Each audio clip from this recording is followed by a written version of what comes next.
என்னோட பேர் வரதராஜன். அவலூர் கிராமம், காஞ்சிபுரம் மாவட்டம், சிறுகாட்டுப்பாக்கம் வட்டாரம்.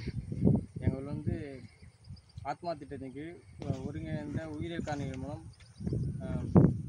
பண்ணை பள்ளி எடுத்தாங்க. ஒரு 6 வகுப்பு எடுத்தாங்க. இதில் வந்து விதை விதையத்தில் வந்து அறுவடை வரைக்கும் உயிரியல் காரணியை கொண்டு எப்படி பயிரை வந்து மேம்படுத்தணும் நல்லா தெளிவாக சொன்னாங்க. இதில் விதை நேர்த்தி மூலம் இதெல்லாம் வச்சு நல்லா விதை நேர்த்தி பண்ணிவிட்டு அதுக்கப்புறம் உயிரியல் காரணிகள் மூலமாகவே பூச்சிகளை வந்து கட்டுப்படுத்துதான் எப்படி கட்டுப்படுத்தணும் அதை பற்றி நல்லா தெளிவாக சொன்னாங்க.